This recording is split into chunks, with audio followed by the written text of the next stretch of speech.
जैसे आप देखेंगे बुजुर्गों के साथ आजकल डिजिटल अरेस्ट की घटनाएं उनके साथ ज़्यादा हो रही हैं, जो अकेले रहते हैं, रिटायर्ड हैं। और नकली पुलिस को हमें भी आया है कि आपका बच्चा अरेस्ट हो गया है। हमारा साइबर दोस्त जो सोशल मीडिया हैंडल है, उसमें हम सुबह शाम ऐसे अपडेट्स देते हैं लोगों को। तो लगभग अगर हम जोड़े तो लगभग 60 से 70 हज़ार कॉल्स प्रतिदिन आते हैं, क्योंकि लोगों को एक ऐसा फेक ऐप या वेबसाइट दिखाया जाता है जहां उनको ये बोला जाता है अगर आप पैसे डालेंगे तो आपके पैसे बढ़ेंगे।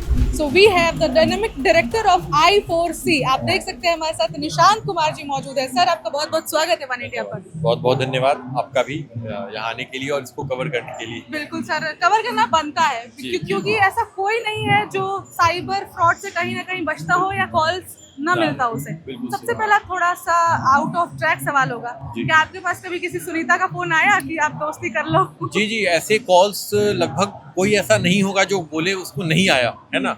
लगभग सभी को किसी न किसी तरीके से कॉल्स आते रहते हैं, चाहे वो इन्वेस्टमेंट के लिए लोगों को प्रोवोकेट करना हो, या फिर आप फेसबुक वगैरह पे फेक जो ऑनलाइन रिक्वेस्ट, फ्रेंड रिक्वेस्ट आते हैं जैसे आपने कहा है।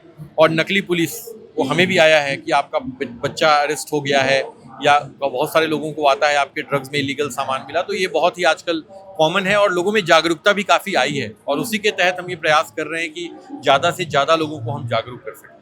बिल्कुल, तो पर्पस तो आपने बता दिया, इस स्टॉल का पर्पस ही है अवेयरनेस फैलाना। तो अब एक थोड़ा सा एक क्वेश्चन रहेगा आपसे, जैसे कि डेली जो I4C है कितने कॉल्स रिसीव करती होगी साइबर क्राइम से रिलेटेड? जी, मैं बताना चाहूँगा, ये हमारा जो यूनिट है ये गृह मंत्रालय के अंतर्गत भारतीय साइबर अपराध समन्वय केंद्र, यानी जिसको हम I4C कहते हैं, हम नोडल एजेंसी हैं। तो जो कॉल्स होते हैं वो हर स्टेट पे जाते हैं जहाँ का क्रम है, लेकिन जो नंबर है ये national cyber crime helpline number है 1930, इसको हम ही मैनेज करते हैं। तो लेकिन इसको ऑपरेट हर स्टेट करता है। तो लगभग अगर हम जोड़े तो लगभग 60 से 70 हज़ार कॉल्स प्रतिदिन आते हैं, लेकिन वो सारे कंप्लेंट्स के नहीं होते। अंत में जो कंप्लेन में कन्वर्ट होने वाले होते हैं वो 2 से 3 हज़ार के आसपास होते हैं। हमारा पोर्टल भी है जहाँ पर प्रतिदिन लगभग 7 से 8 हज़ार कंप्लेंट्स ऑनलाइन लोग दर्ज कराते हैं। जी। सबसे पहला तो एक जो नाम है I4C, पहले इनिशियली मुझे भी लगा इट्स 14C एक धारा है ना। जी, तो साइबर क्राइम का ही धारा है। जी। तो मैंने उससे रिलेट किया, मुझे लगा इसलिए इसका नाम ही हो गया 14C, but I4C capital I जो है वो, हाँ, एक्चुअली ये Indian cyber crime coordination centre था, तो थोड़ा सा लंबा था, इसको शॉर्ट और लोगों को बोलने में इजी हो, इसलिए यस इसको हमने, क्योंकि साइबर क्राइम जेनजी वाला ही क्राइम भी आप समझ सकते हैं, टेक्नोलॉजी बेस्ड क्राइम्स हैं, तो थोड़ा सा लोगों से जुड़ने के लिए, लोगों को बताने के लिए ये गवर्नमेंट का एक अच्छी सोच थी। और दरअसल जो अभी आप देख रहे हैं कि माननीय प्रधानमंत्री का जो एक मिशन था, विजन था कि डिजिटल भारत बनाएं, तो आप सब लोग देख रहे हैं डिजिटल भारत तो हमने बना लिया है। अब हमारा लक्ष्य अगला यही है कि हम एक सुरक्षित डिजिटल भारत बनाएं, एक स्मार्ट डिजिटल भारत बनाएं, और उसी के तहत हम लोग प्रयत्नशील हैं।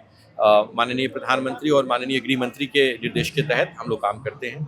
क्योंकि जो हमारी जनता देखती है सभी एज ग्रुप की होती है। जी। और जेनजी तो थोड़ा बहुत बच जाएं, जो 40-50 के बाद के लोग हैं ना, बहुत मुश्किल होता है उनके लिए फ्रॉड से बचना। जी। तो एक अमूमन अगर टाइमलाइन देखा जाए, अगर एक कंप्लेंट किया जाता है तब से कितने दिनों में कुछ केस सॉल्व हो पाता है, कुछ एक बेसिक टाइमलाइन? देखिए, पहले तो मैं एक आपकी बात में थोड़ा सा सुधार करना चाहूँगा कि जो साइबर क्राइम अभी चल रहा है, तो कोई मतलब आयु वर्ग, जिस आयु से बच्चे मोबाइल हाथ में लेते हैं, उससे लेकर के कितने भी बड़ी उम्र के लोग हों, वरिष्ठ नागरिक किसी भी उम्र के हों, कोई भी ऐसा नहीं है जो साइबर क्राइम से अछूता है, क्योंकि वो लगभग सभी को टारगेट अलग अलग, बस मोडस ऑपरेंडी अलग हो जाते हैं। जैसे आप देखेंगे बुजुर्गों के साथ आजकल डिजिटल अरेस्ट की घटनाएं उनके साथ ज़्यादा हो रही हैं, जो अकेले रहते हैं, रिटायर्ड हैं।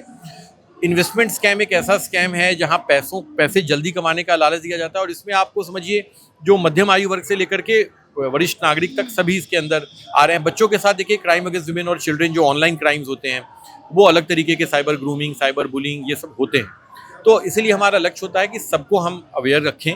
जहाँ तक आपने बोला है कि कंप्लेंट रिजोल्यूशन के लिए, तो देखिए जो फाइनेंशियल क्राइम्स होते हैं उनमें सबसे अधिक महत्व समय का होता है। मतलब जैसे आपके साथ क्राइम होता है, आपके पैसे किसी अननोन या अनऑथराइज अकाउंट में ट्रांसफ़र होते हैं, तो जितनी जल्दी आप हमें रिपोर्ट करते हैं उतनी जल्दी एक्शन लेते हैं हम लोग, और हमारे बैंक्स, जो डिफरेंट स्टेट पुलिस हैं, सब मिलकर काम करते हैं।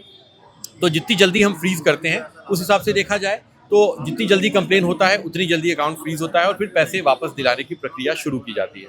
तो हम इसलिए 1930 को प्रमोट करते हैं, लोगों को पता हो कि कहाँ कॉल करना है, तो इंस्टीट्यूट की वो इधर उधर भागें, उन्हें इमीडिएटली 1930 पे कॉल करना है, या घर बैठे सिस्टम मोबाइल ऑन करके www.cybercrime.gov.in पर अपनी कंप्लेंट डाल देनी है। कंप्लेन मिलते ही हमारी जो लॉ इन्फोर्समेंट एजेंसीज हैं, जो हमारे बैंकिंग फिनटेक के जो संस्थाएं हैं, वो एक्टिवेट हो जाती हैं। आपके इस आंसर से एक और सवाल आया कि जितना जल्दी कंप्लेन किया जाए वो बेटर है, लेकिन अगर मानिए कि कोई समझ ही नहीं पा रहा है, एक ट्रैप भी हो जाता है ना, कल हो जाएगा परसों हो जाएगा करके भी फ्रॉड्स होते हैं। तो मानिए कि 2 दिन बाद उसको पता चला, 3 दिन बाद पता कि मेरे साथ फ्रॉड हो चुका है, तो मैक्स टाइमलाइन कब तक वो कंप्लेन कर सकता है? देखिए, कंप्लेन करने के लिए हम लोग कोई आपत्ति नहीं देते। हमने तो 1 साल तक का रखा है कि आप 1 साल तक पुरानी बातों को भी कंप्लेन कर सकते हैं। लेकिन समझने वाली बात ये है कि अगर वो पैसा बैंकिंग सिस्टम या फाइनेंशियल सिस्टम में नहीं है, एटीएम से विड्रॉ हो गया या क्रिप्टो करेंसी खरीद कर विदेश भेज दिया गया, तो नेचुरली उसके मिलने की संभावना कम होने लगती है। फिर हमारा टारगेट होता है कि कल्प्रिट को कैसे पकड़ा जाए, जो अभियुक्त है उसको कैसे पकड़े, ये जो आरोपी जो जहाँ पर संदिग्ध है, और फिर उससे हम पूछताछ करके डिटेल निकाल पाएँ। तो इसीलिए हम इसमें टाइम इज़ द एसेंस, ये तो मानना पड़ेगा। और इसीलिए हम कहते हैं कि इस तरह के क्राइम्स में ना सबसे ज़रूरी है जागरूकता। आप अगर पहले से पता हो और आप फंसे ही नहीं ऐसे ट्रैप्स में, तो नेचुरली आपको जो है पैसे खोएंगे ही नहीं, तो फिर पैसे लेने की बात नहीं आएगी नौबत। तो एक मैं जोड़ूंगा, यहाँ के जो इन्वेस्टमेंट स्कैम्स होते हैं वो इसलिए ज़्यादा घातक होते हैं क्योंकि लोगों को एक ऐसा फेक ऐप या वेबसाइट दिखाया जाता है जहाँ उनको ये बोला जाता है अगर आप पैसे डालेंगे तो आपके पैसे बढ़ेंगे, और उनको उस फेक ऐप में या फेक वेबसाइट में पैसे बढ़ते हुए दिखाया भी जाता है। तो उनको बहुत दिनों के बाद पता चलता है कि जो पैसे मैं लगा रहा था असल में वो बढ़ नहीं रहे थे, वो पैसे तो निकाले जा रहे थे। तो वो बहुत समय के बाद रिपोर्ट करते हैं, जिसकी वजह से वहाँ पर थोड़ी सी चुनौती आ जाती है हमारे पुलिस एजेंसीज के सामने, जो इन्वेस्टिगेटिंग एजेंसीज हैं, पैसे को वापस दिलाने की। इसीलिए हम लोगों से चाहेंगे सतर्क रहें, सजग रहें, और हमारा साइबर दोस्त जो सोशल मीडिया हैंडल है उसमें हम सुबह शाम ऐसे अपडेट्स देते हैं लोगों को, उसको ज़रूर फॉलो करें। इसीलिए दरअसल हमने ये स्टॉल भी लगाया है। प्रतिदिन आप देख सकते हैं लोगों को इकट्ठा करके साइबर दोस्त फॉलो करा रहे हैं और इसके मोडस ऑपरेंडीज के बारे में बता रहे हैं। बिल्कुल। तो साइबर क्राइम से अपने आप को सतर्क रखने की ज़रूरत है। साइबर क्राइम हो जाता है तो 1930 पे कॉल करना है। एक और चीज़ थी सर, कुछ ज़ीरो FIR करके जैसे एक होता है, वैसा कुछ लॉन्च किया था आप लोगों ने, तो वो क्या है? देखिए, ज़ीरो FIR का कॉन्सेप्ट बहुत पुराना है। जैसे इसमें ये होता है, अमूमन आप देखेंगे जब कोई पुलिस कंप्लेन होती है तो उसमें जुरिस्डिक्शन की बात आती है कि जिस थाने के क्षेत्र में कुछ अपराध हुआ है उसी थाने में कंप्लेन की जाएगी। ज़ीरो FIR ये कहता है कि आप इर्रेस्पेक्टिव ऑफ कि किस क्षेत्र में क्राइम हुआ है, आप किसी भी पुलिस थाने में कंप्लेन कर सकते हैं और वहाँ से बाद में वो जिस संबंधित थाने में स्थानांतरित केस को कर दिया जाएगा। ये है ज़ीरो FIR। ई का अर्थ हो गया आप इलेक्ट्रॉनिकली कर सकते हैं।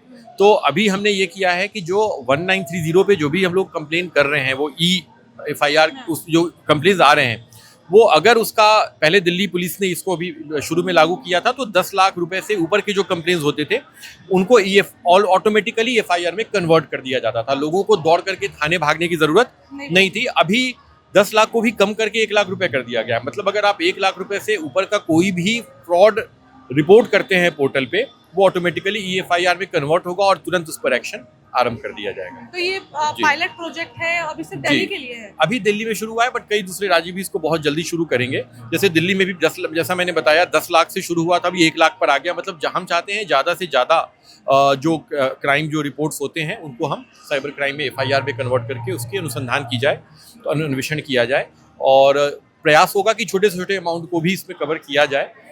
लेकिन अभी शुरुआत के तौर पे 1 लाख तक। तो ये ज़ीरो FIR के अलावा, क्योंकि अगर ऑडियंस देख रही है तो वो कहीं कंफ्यूज ना हो ये सोच के कि 1 लाख तक का अमाउंट, नॉर्मल FIR अगर 1930 पे हम कॉल करते हैं तो कुछ भी अमाउंट बिल्कुल बिल्कुल बिल्कुल। यहाँ हमने क्या बोला कि वो ऑटोमेटिकली FIR में कन्वर्ट होगा। अदरवाइज भी आप बिल्कुल, आपका 100 रुपए का भी अगर हुआ है तो आप कंप्लेन कर सकते हैं, और उसके बाद आपको कंप्लेन का एक एक्नॉलेजमेंट नंबर दिया जाता है इसी पोर्टल के माध्यम से। उस एक्नॉलेजमेंट नंबर के आपको एक मैसेज रिसीव होता है, वहाँ आपको बताया भी जाता है कि आपकी कंप्लेन दर्ज कर ली गई है। आपका जो नज़दीकी साइबर थाना है वहाँ भी आप बाद में जाकर विजिट कर सकते हैं, और उस एक्नॉलेजमेंट नंबर के सहारे आप फॉलो भी कर सकते हैं स्टेटस क्या हुआ, या अभी किस लेवल तक जो अन्वेषण है पहुंचा है, आपके पैसे की स्थिति क्या है, आपको पता चल सकता है। और मैं एक बात और बोलूँगा दर्शकों को कि ऐसा ना समझें कि सिर्फ फाइनेंशियल क्राइम की, क्योंकि फोकस ज़्यादा फाइनेंशियल क्राइम पे होता है।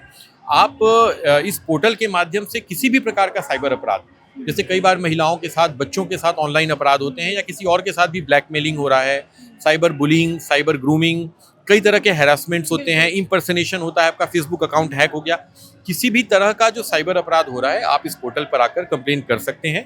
और इवन एनोनिमस रिपोर्टिंग की भी इसमें प्रावधान किया गया है इसमें, ताकि कई लोग चाहते हैं कि अपनी आइडेंटिटी डिस्क्लोज ना करें, वो भी आकर यहाँ पर कंप्लेन कर सकते हैं। एक अगर आजकल सोशल मीडिया का जमाना है जी। और अगर आपके किसी पोस्ट पे या फिर जी। कोई बहुत सेक्सुअल कमेंट्स कर रहा है, गंदे भद्दे कमेंट्स कर रहा है, जी। तो क्या आप उसको भी रिपोर्ट किया बिल्कुल बिल्कुल किया जा सकता है। ये बिल्कुल, ये सोशल मीडिया और ये जो मैंने भी आपको बताया है, ये हैरेसमेंट है, साइबर बुलिंग के कैटेगरी में भी रख सकते हैं। आप इसको बिल्कुल कर सकते हैं और कंप्लेन करना चाहिए मेरे विचार से, और पूरी कार्रवाई इस पर की जाती है। Thank you so much sir. Thank निशान कुमार सर थे हमारे साथ, अभी आप सुन रहे थे इनको, बिल्कुल ABC से इन्होंने समझाया साइबर क्राइम क्या होता है, किन किन मामलों में हम कंप्लेन कर सकते हैं, सुनवाई कितने दिनों में हो सकती है, 0 FIR का भी इन्होंने प्रावधान बताया। मुझे लगता है कि कंफ्यूजन सारे क्लियर हो गए होंगे, लेकिन एक बात मैं फिर बार बार दोहराऊंगी कि आप ये जो जेनजी पीढ़ी है, अगर सुनीता, अनीता, रमिता किसी का कॉल आता है कि मुझसे दोस्ती करोगे, तो तुरंत बोलो नहीं वे फोन रखो और 1930 पे कॉल करना है। बाकी और भी अपडेट्स आपको दिखाते रहेंगे। और ये इन्फॉर्मेशन आपको कैसी लगी, कुछ भी कंफ्यूजन हो तो आप हमें क्वेश्चन भी पूछ सकते हैं, हमारे पास अगर आंसर होगा तो हम आपको आंसर बताएंगे, नहीं तो हमारी जो टीम है वो भी आपको बताएगी। और बाकी खबरों के लिए देखते रहिए वन इंडिया हिंदी। मैं Richa. Subscribe to One India and never miss an update. Download the One India app now.